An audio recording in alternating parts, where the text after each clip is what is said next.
Bonjour à tous, bienvenue pour votre tactique du jour sur échec et pédagogie. Salut Romu. Salut Laurent, salut à tous. Alors pour votre exercice tactique quotidien, nous vous proposons cette position issue de la partie entre les joueurs Abramovic et Geliandinov, une partie qui a été jouée à Ptuj en Slovénie en 2000. Le trait est au blanc et nous vous proposons donc de mettre en pause la vidéo et de chercher par vous-même comment la partie s'est bien terminée pour les blancs. Et ensuite, lorsque vous remettrez en lecture, Romu vous permettra de comparer votre solution avec ce qui s'est passé dans la partie. Alors, comme d'habitude, on va essayer de voir un peu les signaux que nous renvoie la position. On note déjà que les pièces blanches sont postées de manière assez intéressante pour viser le roi noir, puisque la tour en G3 se trouve sur la même colonne que le roi.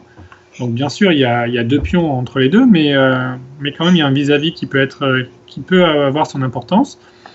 On voit le cavalier en E4 qui, lui aussi, peut viser des cases assez menaçantes comme D6, F6 ou G5. Et on peut également noter un vis-à-vis, puisqu'on parle du cavalier E4, assez intéressant entre la dame C2 et la dame F5. Donc si le cavalier E4 venait à bouger, les deux dames se trouveraient face à face, donc ça peut également avoir son importance.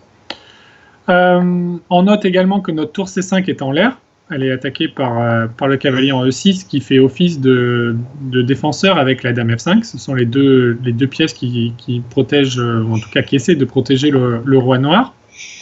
Le roi noir qui est également derrière ces trois pions G7, G6 et F7, il essaye de s'abriter et de se protéger grâce à ces pions-là.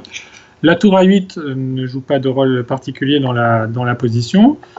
Et la tour E8, elle aussi, elle n'a pas forcément un rôle primordial dans cette position. Donc, comme d'habitude, on essaie de regarder un peu les coups qui forcent la réponse adverse. Lorsqu'on cherche des tactiques, on vous le dit assez régulièrement, il faut regarder en premier les coups qui font échec, et les prises et les menaces. Donc les coups qui font échec, il y en a qu'un seul, c'est le coup cavalier F6. Donc on l'a dit tout à l'heure, il y a un vis-à-vis, lorsque le cavalier E4 bouge, les deux dames se retrouvent face à face et peuvent donc se prendre. Et c'est le coup qu'a joué Abramovic, cavalier F6. Alors, il y a plusieurs questions qui viennent à l'esprit, évidemment. Première, c'est que se passe-t-il sur la prise? Ouais, évidemment, on doit se poser cette question-là, mais le coup cavalier F6 finalement a fait deux choses. Au-delà du fait que ça a libéré l'action de la dame blanche pour attaquer la dame noire, ça a aussi permis de proposer la déviation du pion G7 vers F6, et désormais le pion G6 est cloué, puisque tu nous avais parlé de ce vis-à-vis très, très judicieux, et tout simplement après dame prend F5, on a ramassé une dame et on est très content. Donc quels sont les autres coups possibles après cavalier F6 échec? Roi F8 est le coup qui a été joué dans la partie, c'est très naturel, parce que sur roi H8, le roi vient quand même côté cimetière, hein, il y a une colonne qui est très désagréable, donc on va d'abord éliminer la dame noire pour ne pas qu'elle puisse se défendre justement, et ensuite on va faire mat par tour H3. Donc après le coup que tu nous suggères, ou surtout qui a été joué par Abramovic, roi F8 est très clairement le seul coup. Oui, par élimination, on arrive à la conclusion que roi F8 est effectivement la seule solution pour continuer la partie. Donc là, Abramovic a choisi de jouer cavalier prend E8, donc il ramasse la tour. Donc là, si les noirs ne prennent pas le matériel également par cavalier prend C5, ils vont se retrouver simplement avec une qualité de moins. Si par exemple ils venaient à récupérer le cavalier en E8, ils auraient une qualité pour rien du tout en moins et une position complètement perdante. Donc la seule façon de rétablir l'équilibre matériel, c'est bien sûr cavalier prend C5. Mais les blancs maintenant peuvent faire intervenir la dame dans l'attaque par dame prend C5. Échec. Donc qui force roi prend E8. Et là, on voit que le roi noir se retrouve un tout petit peu, même beaucoup, bien vulnérable, puisque notamment sur la 8e rangée, on a parlé de la colonnage qui était ouverte tout à l'heure, puisqu'on l'a illustré par une variante qui se terminait par un mat sur cette colonne. On voit que la tour G3 maintenant va pouvoir justement exploiter l'ouverture de cette colonne et jouer le coup tour H3 pour s'en prendre à ce roi noir qui est bien coincé sur la 8e rangée. On voit que la tour A8 est trop loin et ne peut absolument pas défendre son roi. Et la menace assez primitive, tour H8 échec, roi D7, dame D6 mat, va donner quelques mots de tête au noir. Alors dans la partie, il a joué échec, il a joué dame B1 échec. Ouais. Donc tu nous dis les noirs vont avoir des problèmes, effectivement, parce qu'au-delà du mat, même si on venait par exemple contrôler la case D6, on a évité le mat, mais on n'a pas évité le fait de subir une enfilade et de perdre la tour A8. Donc c'est vrai qu'on a de nombreux problèmes à résoudre. Et cette phase de la partie dans laquelle il y a une dame et une tour face à une dame et une tour, ça peut faire penser à une finale, mais très souvent ça fait penser plutôt à un milieu de jeu. D'ailleurs certains appellent ça la 4e phase. C'est ni une finale ni un milieu de jeu, tout simplement parce que très souvent la partie va se décider par une attaque de mat ou un perpétuel.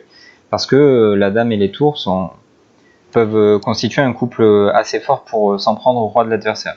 Donc ici, plutôt que de se défendre, puisque de toute façon ça paraît impossible, les noirs ont cherché le contre-jeu contre le roi adverse. Alors ils ne peuvent pas le faire par leur tour, alors ils vont le faire avec la dame, avec notamment un espoir de faire un perpétuel. Donc ici, il fallait avoir calculé très précisément pour savoir si on s'en sortait ou si on devait faire nul. Oui, effectivement. Mais la grosse différence entre les blancs et les noirs dans cette position, c'est justement que les noirs n'ont que la dame à leur disposition pour essayer de trouver du jeu contre le roi blanc. Ce qui n'est pas le cas des blancs, bien sûr, qui, eux, on l'a bien compris, peuvent attaquer avec la dame et la tour. Donc là, il est hors de question, bien sûr, de penser à mater le roi blanc. Par contre, le seul espoir des noirs, c'est de chercher un échec perpétuel, comme tu l'as dit. Mais on va vite s'apercevoir que les espoirs noirs vont vite être réduits à néant avec le coup donc roi F2 bien sûr qui est forcé.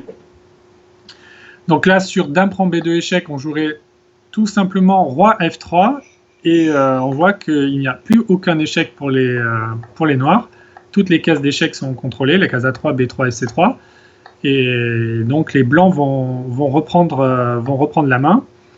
Et lorsqu'ils vont eux-mêmes faire des échecs, ils vont bien sûr être un peu plus douloureux que ceux infligés par la dame blanche, la dame noire, pardon.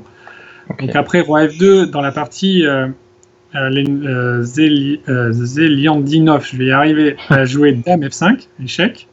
Exact.